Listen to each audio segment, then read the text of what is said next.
Hello, welcome back to Magna FPL, and I'm back with an updated version of my Game Week 1 draft. And I'm also just going to talk about some other things that I'm thinking about now we've seen a bit of pre-season, just get my thoughts out there. Also, to explain the hat, just got out the shower, it's bad. Anyway, moving on to the team. So going through, there's a few things that I probably will change. And the main one being here, if I scroll through and just give you the whole team, including the bench. I mean, the only guy on the bench there, was it Tomiyasu, who is not bench fodder, the rest are. But if I come up here, Sanchez, there's a good chance I change. And that could be done one of two ways. One, I raise 0.5 million to go to Mendy or De Gea. I'm kind of fancying De Gea just because he's a guy he's a really good shot stopper. So he'll put up good bonus and save points. At least that's what I'm thinking in my head. But I think Mendy is probably the safer option. And also I might just go back to having Raya, who was my original 4.5. The only reason I've got Sanchez in right now is I saw Fabrizio Romano tweet something about a keeper coming in. I think, I can't remember where he's playing. But he's a keeper who's playing in Serie A, and I feel like he may be competition for first choice. The changes is I've got Cancelo in since last time. I thought about it because before I had Robertson and Saka in the midfield, and I think I just prefer this. Although I think Robertson might be more of a guarantee. Cancelo is at, if we get it up here, 45% ownership. And in my head, he's better when he plays. It's the only thing I'm worried about is minutes with Cucurella coming in. So if he's that highly owned, I just have him. Also, it does let me have Luis Diaz, and I'm a big fan of having Luis Diaz. Another change I'm thinking of is maybe to raise funds, maybe going Bailey over Neto, but I just prefer Neto. I think I saw someone talking about, because he scored the other day in pre-season, but before then, how he hadn't scored in his 13 appearances last year, but he didn't play 90 minutes at all that season, obviously coming back from the injury.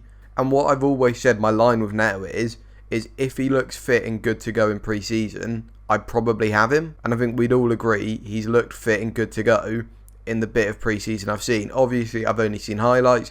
I haven't sat there and watched Wolves full 90 minutes against Alaves. So Bailey at 0.5 cheaper, I think it's an interesting option.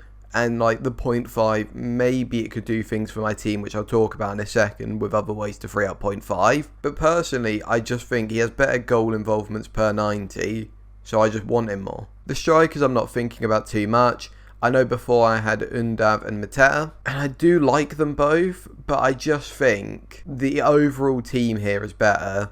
And with Pereira coming as a bench option, I have Tomiyasu on my bench, at least for game week 1. I'm just happy to play this. Andreas Pereira and Greenwood I won't really touch on. I think they're just the two obvious bench options. Was Leo Taylor actually at Nottingham Forest? Maybe getting more minutes than we originally thought. Is another 4.5 million striker. But I think Greenwood is third choice with a 2-striker system if they continue with the 4-2-2. But I think now I'll go over a bit of a watch list I have of players I kind of want, but either I can't stretch the funds or they just don't make sense. Starting off, Martinelli. I don't mind him right now because it does look like he's that starting left winger, but I do worry about him. And I worry about the fact that 5 subs, he's going to probably put up a few 1-pointers. And although this XG per 90 and his goal involvements per 90 are really good, how much does that matter if he's not hitting 90 minutes that often? An alternative to Martinelli is if we go 0.5 up, we have Rashford, who I really like. He's looked good pre-season, and if he looks nailed, if him and Sancho look nailed, I think I bring one of them in. Just because I think both of them have proven in the past that they're they can put up good numbers, Rashford especially. So if they both look guaranteed to be playing, I think I find a way.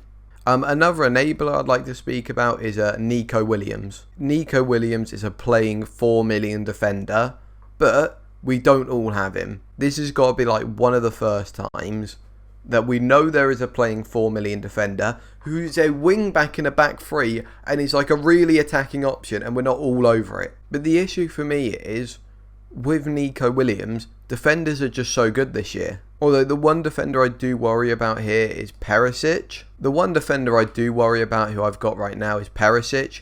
I probably wouldn't go Perisic to Nico Williams it's not at all like for like.